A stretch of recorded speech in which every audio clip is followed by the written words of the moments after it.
হাত ছেড়ে দিতে পারতো, কিন্তু কখনো হাত ছাড়েনি।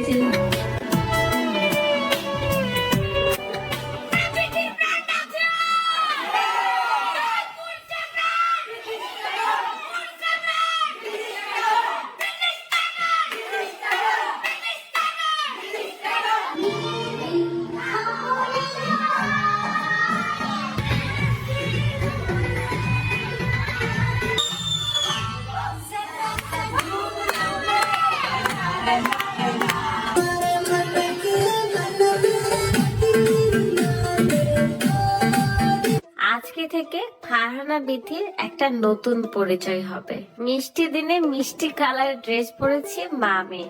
রেডি হতে না হতে আমার বর আমাকে নিতে চলে আসে এন্ড ফাইনালি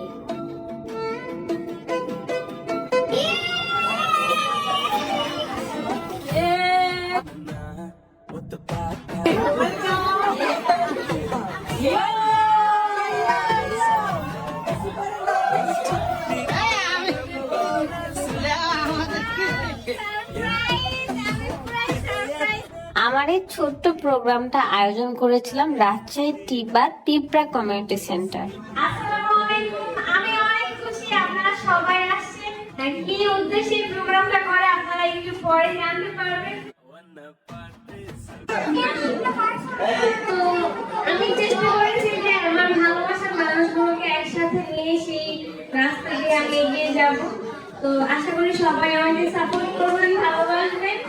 জীবনের আরো এক ধাপ এগিয়ে আমি চেয়েছি রাজশাহীর সব কন্টেন্ট ক্রিয়েটরদেরকে নিয়ে এই প্রোগ্রামটা করতে। প্রোগ্রামের শুরুতে আমরা পরিচয় পর্ব দিয়ে শুরু করেছিলাম। যত কন্টেন্ট ক্রিয়েটর রয়েছে তাদের সবাইকে আমি সংবর্ধনা জানাই।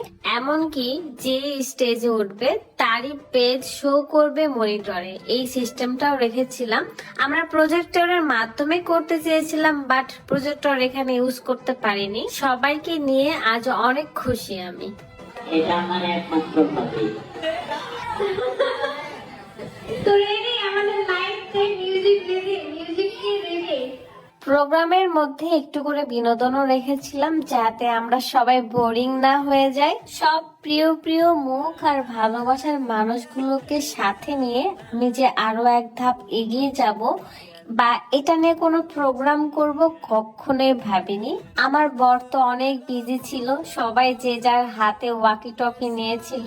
শুধু রাজশাহী না, ঢাকারও কিছু গেস্ট ছিল, মানে ঢাকারও কিছু কন্টেন্ট ক্রিয়েটর ছিল, যেমন ভাই মুস্কান ভাইয়া। আর এই হলো আমার ভাই সিয়াম, মানে লিমা আপুর ভাই। সিয়ামকে দেখলে আমি লিমা আপুকে অনুভব করতে পারছিলাম। লিমা আপুকে অনেক বেশি মিস করছি। আপু এখন ইতালিতে থাকায় আমার এই স্পেশাল দিনটাতে থাকতে পারেনি, আর আমি অনেক বেশি মিস করছি, অনেক বেশি। আর এটা হলো লাল রানী ভাইয়া, ভাইয়াকেও অনেক মিস করছি, ভাইয়া ব্যস্ত থাকার জন্য আসতে পারেনি। লাল রানী ভাইয়া হলো সব কন্টেন্ট ক্রিয়েটরদের গুরু। আমাদের প্রোগ্রামটা শুরু হয়েছিল বিকাল 4টা থেকে, তাই আমরা স্ন্যাক্স এর ব্যবস্থা রেখেছিলাম। আমাদেরকে রাজশাহী হিলিয়াম রেস্টুরেন্ট থেকে বার্গার এবং ফ্রেঞ্চ ফ্রাই স্পন্সর করেছিল। হিলিয়াম রেস্টুরেন্টের স্পেশাল বার্গার ছিল আর অনেক মজা। হ্যালো, আমার এই সুন্দর লেহেঙ্গাটা আমার মেয়ের সাথে ম্যাচিং করে নিয়েছিলাম Lamia's fashion and tailor Facebook page থেকে। পেজটা আমার কমেন্ট বক্সে পিন করা থাকবে, আপনারা পছন্দ মতো ড্রেস কিন্তু কালেক্ট করতে পারবেন।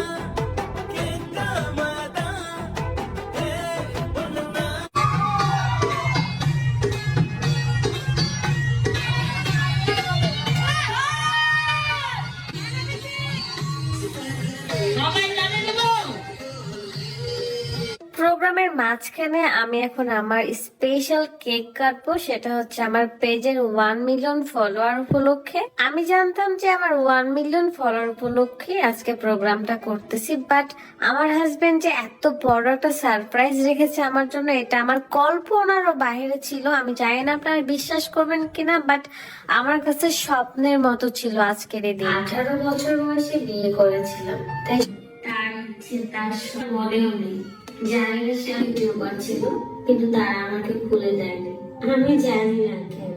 অবশেষে অন্তরের মতো করে আগলে রাখে, সবকিছু বলতে পারে, মা বোন সবকিছু। শিউরে উঠেছে, তাই না? একটা মানুষ কত কষ্ট করে এত দূর এসেছে। আমি পুরাই শকড। আমারই একটা ভিডিও রাত এখানে মনিটরে অন করে রেখেছিল আর আমি তো পুরাই ইমোশনাল হয়ে কান্না করে দিছি। তারপরে রাত আমার হাতটা ধরে স্টেজে নিয়ে যায়। আমি মনে করেছিলাম আমাকে কিছু বলার জন্য নিয়ে যাচ্ছে, বাট এটা আমার মাথাতেই নাই যে এই পর্দার আড়ালেও কিছু থাকতে পারে। আমার নতুন এক পরিচয়।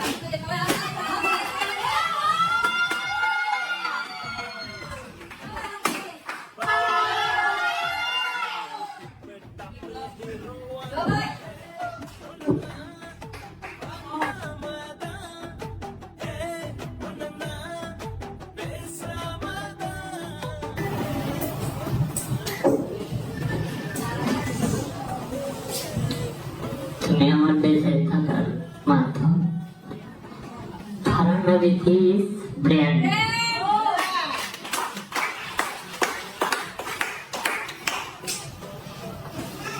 ফারহানা বিথির ব্র্যান্ড রাত, এন্ড এই কারণে কিন্তু বিথিস ট্যাটন। আমি রাতের কাছে সারা জীবন কৃতজ্ঞ থাকবো। ও আমি যখন কলেজে পড়তাম তখন আমি বেঁচে থাকতাম, তো কলেজের মাঝে মাঝে ফি দিতে পারতাম না। ও কোনোভাবে সেটা কারোর মাধ্যমে এটা পেইড করে রাখতো। যখন আমি দিতে যেতাম তখন দেখতাম যে সেটা পেইড হয়ে আছে। বা আমি যখন কারোর কাছে 300-400 টাকা ধার চেয়েছি, সেই ছেলেগুলো রাতের কাছে সুযোগ নেই, মানে তখন তো রাতকে পছন্দ করতাম না আমি। তো যখন ওরই কোনো বন্ধুর কাছে আমি টাকা ধার চেয়েছি 300 টাকা মেবি, তখন ওর কাছে যে বলে যে রাত তোর গার্লফ্রেন্ড মানে ওই মেয়েটার তো হচ্ছে টাকা ধার চেয়েছে, 1000 টাকা ধার চেয়েছে, এইভাবে চাইতো যে 300 টাকা আমাকে দিত, সেখানে 700 টাকা ওই মেরে দিত। এভাবে রাতের কাছে অনেক সুযোগের সদ্ব্যবহার করছে অনেকেই। শুধু তখন না, এখনো রাত খুবই সহজ সরল একটা ছেলে। সে সব খুব সহজে মানুষকে আপন করে নেয়, মানুষকে ধোকা দেয়, যাই না কেন। তো ইনশাল্লাহ তোমার পাশে আমি ছিলাম, থাকবো। তুমি এই যে আমি হাসতেছি, এটা সম্পূর্ণটাই তুমি। ও হাঁপিয়ে গেছে, রাস্তায় চলতে চলতে হাঁপিয়ে গেছে যখন, তখন ও আমার হাত ছাড়েনি।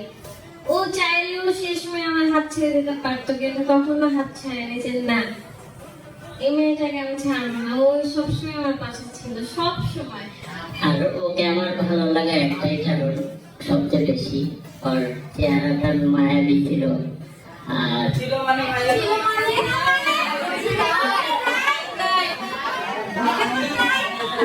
আমি সামনে তো লজ্জা পাচ্ছে বলতে। আর আমি সবসময় চাইছি যে হচ্ছে একটা মেয়ে কি কারণে তার হাজবেন্ডের কাছে সবসময় হাত পাতবে।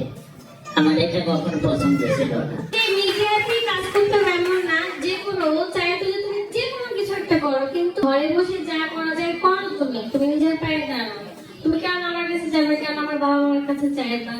তো ওই জিনিসটা নিতে পারতো না। তো আমার মনে হয় যে যার জায়গা থেকে চেষ্টা করি, উন্নতি করার চেষ্টা করি, নিজের পায়ে দাঁড়ানোর চেষ্টা করি। রাজশাহীতে আমরা কয়টা শোরুম দেখবো?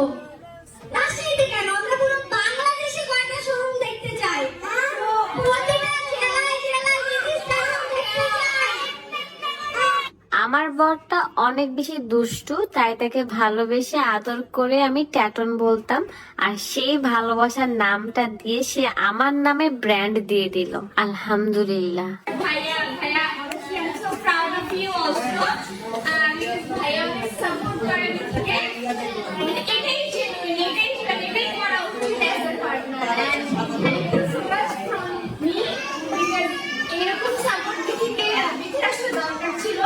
And বিথির কারো সাপোর্ট লাগে নাই, বিথি একাই যা, বিথি যা ও নিজে থেকে। So I'm so proud of you. So thank you. আমার খুবই ভালোবাসার একজন মানুষ ফারিয়া বর্ষা আপু। সে একজন নামকরা মেকআপ আর্টিস্ট। কোথায় কাকে বেশি ভালো লাগে? Obviously ফারহানা বিথি। আমি তার ব্লগ দেখি না, কারণ আমি তো করে বিথিকে ইনশাআল্লাহ তোমার ওয়াইফ একদিন তোমার মুখ উজ্জ্বল করবে। তোমার দেয়া নাম দিয়ে অনেক বড় হয়ে দেখাবো একদিন ইনশাআল্লাহ। বিথি স্ট্যাটন, আমার লাইফটা এখন বিথি স্ট্যাটন দিয়ে শুরু হয়ে গেল। আল্লাহ চাইলে খুব তাড়াতাড়ি রাজশাহীতে একটা শোরুম দিয়ে ফেলবো বিথি স্ট্যাটন। আমার বিজনেস পেজও হবে বিথি স্ট্যাটন। আজ তোমার কারণে আমি একটা ছোট্ট ব্র্যান্ড, একদিন এটা বড় ব্র্যান্ড হয়ে দাঁড়াবে। যখন তুমি আমার হাত ধরেছিলে তখন আমার কিচ্ছু ছিল না, আজ আমি যা সব তোমার জন্য।